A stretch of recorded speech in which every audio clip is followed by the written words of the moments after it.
बुरा ना माने। एक बार हमारे लाडले प्यारे जो हमको कहते हैं, आप मेरी माता, आप मेरे पिता, आप मेरे गुरु, रामदेव बाबा ने सरकार के विरोध में एक बार आवाज उठाई, सलवार पहनने के लिए बाध्य होना पड़ा। सरकार के आगे एक दिन टिकना धन मान और जीवन को आहुति देने के समान है। सामान्य बात नहीं है, हंसी खेल की बात थोड़े है। हमने एक संकेत किया, फिर अब 2-4 मिनट में संकेत करना उचित समझता हूं।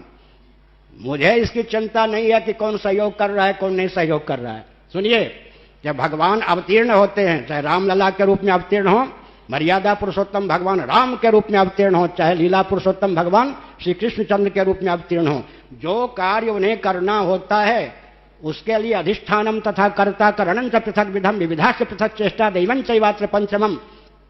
व्यावहारिक धरातल पर भगवद गीता के 18वें अध्याय के अनुसार जितने हेतु होते हैं, सब हेतु वहीं से लाकर आते हैं। ये बंदर भालू कौन थे? भगवान राम को जो पृथ्वी पर करना था उसके अनुकूल जितने उपकरण चाहिए थे, मूल में तो वही है। ब्रह्मार्पणम ब्रह्म हविर ब्रह्माग्नौ ब्रह्मणा हुतम ब्रह्मैव तेन गंतव्यम ब्रह्म कर्म समाधिना। क्रियाकारक फल सब रूपों में भगवत तत्व ही उल्लसित है। तथापि बाहर से भगवान राम भद्र का कोई काम अटका रह गया सहयोगी के बिना? अरे जितने सहयोगी चाहिए थे सब उनके साथ आए। भगवान श्री कृष्ण को जो करना था कोई काम अटक रह गया? अरे जो सहयोगी चाहिए था सब वहीं से लेकर आए थे।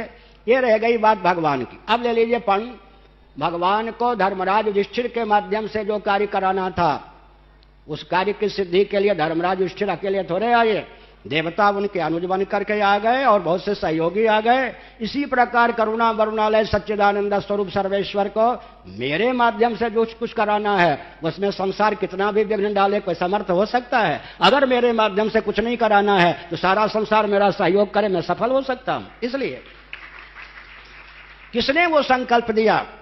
7 जगह मेरा नाम विश्व में हिट लिस्ट में है। मैं कौन सा काम कर रहा हूं कि हिट लिस्ट में मेरा नाम हो? 7 जगह उद्घोषित मेरा नाम पूरे विश्व में है, हिट लिस्ट में। समझ गए? 1 अरब घातक तत्व आ जाए रिवाल्वर लेके, बम लेके, मैं नहीं बोलने वाला, बोलने से चूकने वाला कि भारत अखंड, बोलूंगा। इसका मतलब क्या है? किसने वो बल दिया है? एक संस्मरण सुना दूं। मैं कांची गया, बुलाया गया बहुत आग्रह पूर्वक। कांची के आचार्य जी ने कहलवाया अगर आप नहीं आएंगे तो अनशन कर दूंगा। मैं गया, बंद कमरे में हमारे सचिव जी थे, वो थे, कोई और सज्जन उनके उत्तराधिकारी थे। मैंने सुना है कि आप भरी सभा में कहते हैं भारत अखंड हो, गो हत्या बंद हो। हमने कहा सुना है, यहां भी सुना दूं मैं? कहा नहीं नहीं नहीं, बंद कमरे में मैं नहीं कह सकता कि भारत अखंड हो, गो हत्या बंद हो, राम राम, उसी दिन नष्ट हो जाऊंगा। तब हमने सोचा भगवान ने हमको कौन सा बल दिया है, गुरुओं ने कौन सा बल दिया? हम तो भरी सभा में कहते हैं। ये जो राजौरी है, सेना ब्रिगेडियर और कर्नल से नीचे का कोई व्यक्ति नहीं था। उनकी गोष्ठी में सब पद पर नियुक्ति। हमने कहा हमें पाकिस्तान लेना है, भारत को अखंड करना है, हमको कौन सा मार डाला? फिर दैवयोग से श्रृंगेरी के शंकराचार्य ने कहा आप कांची चले गए, उनको मान्यता मिल जाएगी, अब आप श्रृंगेरी आइए। हमने कहा रहे, वहां गए।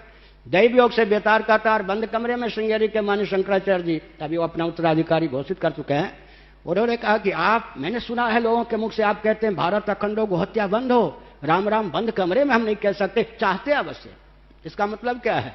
इसका मतलब वो हृदय सबको प्राप्त होता है क्या? वो हृदय यहां बनता है क्या? इसलिए मैंने कहा असफलता नाम की क्या चीज है? कोई चीज नहीं है। इसका मतलब जितना कार्य भगवान को हमारे द्वारा कराना है, उतना कार्य तो 1000 लाख व्यक्ति टांग खींचे उतना होना ही है। इसलिए हमको स्वप्न में भी नहीं होता कि सफलता मिलेगी या नहीं मिलेगी, कोई साथ देगा या नहीं देगा। मत दे साथ, सबका सम्मान है। न दे तो भी छप्पर फाड़ करके जिसे सहयोगी बनना है बनेगा और बन रहे, इसलिए कोई डर नहीं है, समझ लो। इसलिए सुनिए, अभी छत्तीसगढ़ के राज्यपाल के सामने, राज्यपाल जी के सामने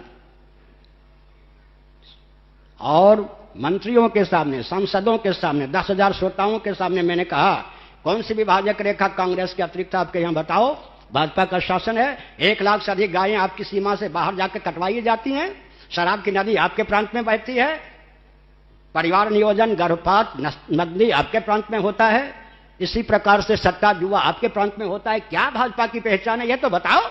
राज्यपाल जी तो चिपक गए कुर्सी से, लगा कि टंडन जी की जीवित ही नहीं है। परिस्थिति हो गई, मेरे प्रवचन के बाद भी हिलने डुलने की स्थिति नहीं रह गई। मंत्रियों को कहा ये किसने बल दिया है? ये सफलता नहीं है क्या? नहीं तो वहां तो सब मंत्री से जेल में ठुसवा देते, समझ गए ना? इसका मतलब क्या है? असफलता नाम की कोई चीज हमारे सामने नहीं है। असफलता नाम की कोई चीज नहीं, मैं स्वप्न भी नहीं देखता।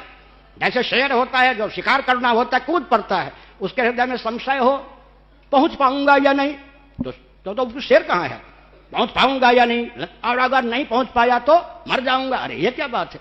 इसलिए हमारे पूज्य गुरुदेव ने कहा एकांत में, लोग तुमको कहेंगे भविष्य में कलयुग है, ये सब हो नहीं है, किसी की बात मत सुनना। फिर उन्होंने क्या कहा मालूम है, कलयुग के अंतिम चरण में भगवान कल्कि का अवतार होगा, वो ब्राह्मण कुल में होगा, लिखा है शास्त्रों में। तो ब्राह्मण कुल में होगा, तो पूज्य गुरुदेव ने कहा कलयुग के अंतिम चरण तक कोई ब्राह्मण परिवार और ब्राह्मण आर्य समाजियों के यहाँ होगा, जैनों के यहाँ होगा, बौद्धों के यहाँ होगा, कम्युनिस्टों के यहाँ होगा, या मुसलमानों के यहाँ होगा, या क्रिश्चियनों के यहाँ होगा। होगा भी तो भगवान के अवतार वो मानेंगे उनको। सनातनियों के यहाँ होगा, वर्णाश्रमियों के यहाँ होगा। फिर पूज्य गुरुदेव ने कहा जब कलयुग के अंतिम चरण तक कोई ब्राह्मण परिवार वर्ण संकर कर्म संकर होने से बचा रहेगा, तब तो भगवान उसके यहाँ लाला होकर अवतार लेंगे। किसी की बात मत सुनना, बीज की रक्षा भगवान को अभिष्ट करते रहना। आज तक कर्मण्येवाधिकारस्ते मा फलेषु कदाचन।